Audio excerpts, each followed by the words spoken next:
প্রিয় ভিউয়ার্স, আমি এখন আছি সেই এসসিটি এগ্রিকালচার ইন বাংলাদেশের যে ছোট্ট গবেষণা সেন্টার দর্শনা চুয়াডাঙ্গাতে।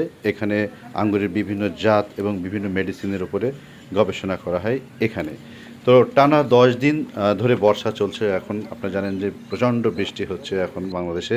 তো এই বৃষ্টিতে আমরা কিন্তু আজকে আমাদের গার্ডেনটাকে স্বল্প মূল্যে পলিনেট হাউস বানিয়ে দিয়েছি। এটা এসসিটি এগ্রিকালচার ইন বাংলাদেশ মানেই কিন্তু নতুন নতুন কিছু শেখার, নতুন নতুন কৌশল এবং নতুন কিছু রূপদান করা। আপনারা দেখবেন আমাদের এই গার্ডেনটা কিন্তু আমরা ওয়াই শেপের মাচা দেওয়া ছিল অ্যাঙ্গেল দিয়ে। আমরা আজ সেই ওয়াই শেপটাকে কত স্বল্প মূল্যে, মানে একেবারে খুব একটা সিম্পল একটা টেকনিক ব্যবহার করে আমরা এটাকে পলিনেট হাউস বানিয়ে দিয়েছি। আপনারা জানেন যে আমরা এই গাছগুলো কিন্তু ফ্রুট কাটিং দিয়েছি, বিশেষ করে শামাবুলু এবং মানিক চমানের উপরে অলরেডি ফুল চলে আসছে, কিন্তু টানা 10 দিনে মানে বর্ষাতে অনেক ফুলের ক্ষতি হয়েছে। তারপরেও আমরা এটা খুব তাড়াতাড়ি অল্প দিনের মধ্যে আমরা এই পলিনেটটা বানিয়ে দিয়েছি, যার জন্য এখনও পর্যন্ত আমাদের ফুল অনেকটা ভালো আছে, এখনও কোয়ালিটি সুন্দর আছে। আপনারা দেখবেন যে ম্যাক্সিমাম গাছের ডালে যে এখন সব ফুল চলে আসছে। এই ফুলগুলোর এখন যে ম্যানেজমেন্ট আছে সেটা আমরা এখন দিচ্ছি, কারণ বর্ষার ম্যানেজমেন্টটা একটু জটিল।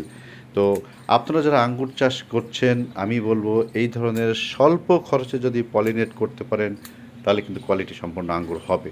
ওপেন ফিল্ডে আঙ্গুর চাষ একটা চ্যালেঞ্জ।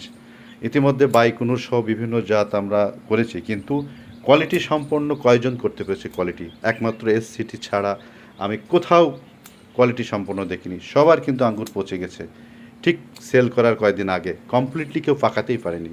আমরা আমাদের একটা ম্যানেজমেন্টের মাধ্যমে আমরা কমপ্লিট করেছি, অনেক মানে জটিল একটা পাড়ি দিয়ে আর কি। তো আপনারা যদি এই ধরনের পলিনেট করে দিতে পারেন, যদি আপনার ওয়াই স্ট্রাকচার অ্যাঙ্গেল যদি এরকম থাকে, তাহলে অল্প একটু খরচা করলে আপনার পলিনেট হাউস হবে, এবং এটা যদি করা যায় 100% কোয়ালিটি সম্পন্ন আঙ্গুর করা সম্ভব হবে।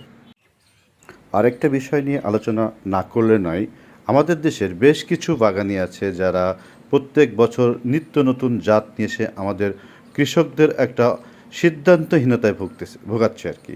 এবছর বাইকুনুর তো ও বছর ডিকচন, এবছর একাডেমিক তো ও বছর এটা ওটা। আমি বলবো এত জাতের পেছনে ছোটাছুটি করার কোনো দরকার নেই।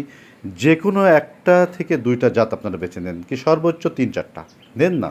আপনি হোক সেটা বাইকুনুর, ডিকসন, গ্রিনলং বা শামাবুলু, আপনি এটাই সফল করেন। বাংলাদেশে আঙ্গুর এমনি বাণিজ্যিকভাবে হচ্ছে না, তারপরে যদি আমরা এরকম আমাদের কৃষকদেরকে সিদ্ধান্তহীনতায় ফেলে দিই তাহলে আমার কৃষকরা যাবে কোথায়? তাই আমি আমার উদ্যোক্তাদের বলবো, কৃষকদের বলবো, আপনারা জাতের পিছনে না ছুটে যে কোনো একটাকেই আপনি সফল করুন, দেখবেন এটাতেই আপনার সফলতা আসবে। ধন্যবাদ সবাইকে।